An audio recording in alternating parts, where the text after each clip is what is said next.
کابل پر طالبان کے قبضے کے 2 برس مکمل ہو گئے ہیں۔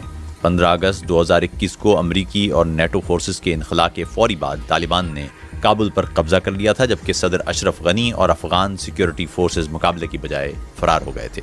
افغانستان پر قبضے کے 2 برس مکمل ہونے پر اس عسکریت پسند گروہ کے ترجمان ذبیح اللہ مجاہد نے کہا ہے کہ وہ مجاہدین کا شکریہ ادا کرتے ہیں۔ اس موقع پر کابل میں سیکیورٹی کے سخت انتظامات کیے گئے ہیں اور متعدد مقامات پر طالبان جنگجوؤں نے سیکیورٹی چیک پوسٹ قائم کر رکھی ہیں۔ واضح رہے کہ اب تک افغانستان پر طالبان کی حکومت کو دنیا کے کسی بھی ملک نے تسلیم نہیں کیا۔ جکارتا، انڈونیشیا میں انسداد دہشت گردی یونٹ نے دہشت گرد تنظیم اسلامک اسٹیٹ سے تعلق کے شبے میں ایک شخص کو گرفتار کیا ہے۔ پولیس کے بیان کے مطابق یہ شخص پولیس کے سیکیورٹی ڈویژن کے ہیڈ کوارٹر پر دہشت گردانہ حملے کی تیاری میں مصروف تھا۔ بتایا گیا ہے کہ اس شخص کو دارالحکومت جکارتا کے نواح میں پیر کے روز ایک چھاپے کے دوران گرفتار کیا گیا۔ پولیس بیان میں یہ بھی کہا گیا ہے کہ اس شخص کے قبضے سے اسلامک اسٹیٹ کا جھنڈا، گولہ بارود اور 16 ہتھیار برآمد ہوئے ہیں۔ کہا جا رہا ہے کہ گرفتار کیا گیا شخص سرکاری ریلوے کا ایک ملازم ہے جو پولیس تنصیبات کو نشانہ بنانے کی منصوبہ بندی کر رہا تھا۔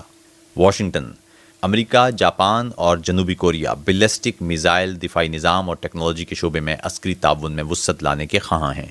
تینوں ممالک کے رہنما کیمپ ڈیوڈ میں ملاقات کے بعد جمعے کو اس پیش رفت کا اعلان کر سکتے ہیں۔ بتایا گیا ہے کہ تعاون میں اس وسعت کی وجہ شمالی کوریا کا جوہری پروگرام ہے۔ واضح رہے کہ صدر جو بائیڈن کیمپ ڈیوڈ میں جاپانی وزیراعظم فومیو کشیڈا اور جنوبی کوریائی صدر یون سک یوئل سے مل رہے ہیں۔ جو بائیڈن کے دورے صدارت میں اس انداز کی یہ پہلی سمٹ ہے۔ نیامے، نائجر میں انسانی حقوق کے کارکنان کا کہنا ہے کہ انہیں زیر حراست اعلیٰ سیاسی رہنماؤں سے ملاقات کی اجازت نہیں دی جا رہی۔ 3 ہفتے قبل فوج نے جمہوری طور پر منتخب کردہ صدر اور دیگر اعلیٰ حکومتی عہدیداروں کو حراست میں لے لیا تھا اور اقتدار پر قبضہ کر لیا تھا۔ 26 جولائی کو ہونے والی اس بغاوت کے بعد سے صدر محمد بوزوم سمیت متعدد سابق وزراء اور سیاسی رہنماؤں سے متعلق اطلاعات ہیں کہ انہیں خوراک کے حصول تک میں مسائل کا سامنا ہے۔ فوجی جنتا نے اعلان کیا ہے کہ سابق صدر اور ان کے قریبی ساتھیوں کے خلاف سنگین غداری کا مقدمہ چلایا جائے گا۔ اگر صدر بوزوم پر جرم ثابت ہوتا ہے تو نائجر کے قانون کے مطابق انہیں سزائے موت سنائی جا سکتی ہے۔ بیروت، شامی تنازع پر نگاہ رکھنے والی تنظیم سیرین آبزرویٹری فار ہیومن رائٹس کے مطابق شامی دارالحکومت دمشق کے شمال مشرق میں گولہ بارود کے ایک ذخیرہ گاہ دھماکے سے تباہ ہو گئی۔ اس آبزرور گروپ کے مطابق اس واقعے میں متعدد افراد ہلاک اور زخمی ہوئے ہیں۔ 2 روز قبل اسی طرز کا ایک دھماکہ ایرانی حمایت یافتہ گروپوں کے زیر استعمال ہتھیاروں کے ایک ڈپو میں بھی ہوا تھا۔ سیرین آبزرویٹری کا کہنا ہے کہ یہ تازہ واقعہ الروحابیہ کے قصبے کے قریب پیش آیا۔ فی الحال یہ معلوم نہیں ہے کہ آیا اس واقعے کی وجہ کوئی فضائی حملہ تھی۔ واضح ہے کہ شامی تنازع کے دوران اسرائیل شام میں حکومتی اور ایرانی تنصیبات کو نشانہ بناتا رہا ہے۔ نیو یارک، دہشت گرد تنظیم اسلامک اسٹیٹ اب بھی ہزاروں جنگجوؤں کی حامل ہے۔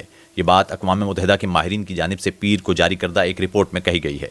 اسلامک اسٹیٹ پر عائد بین الاقوامی پابندیوں پر نگاہ رکھنے والے عالمی ماہرین نے بتایا کہ اسلامک اسٹیٹ یا داعش سے تعلق رکھنے والے فعال جنگجوؤں کی تعداد اب بھی 5 سے 7 ہزار کے قریب ہے اور یہ شام اور عراق میں موجود ہیں، جبکہ افغانستان کے لیے خطرہ بن سکتے ہیں۔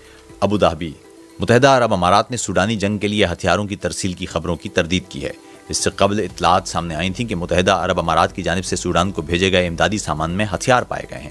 اماراتی بیان میں تاہم 2 ٹوک کہا گیا ہے کہ وہ اس تنازع میں کسی فریق کے ساتھ نہیں ہے۔ اتوار کے روز امریکی اخبار وال اسٹریٹ جرنل نے یوگینڈا کے حکام کے حوالے سے لکھا تھا کہ امارات کی جانب سے چاڈ میں سوڈانی مہاجرین کے لیے 2 جون کو ارسال کردہ امدادی پرواز میں ہتھیار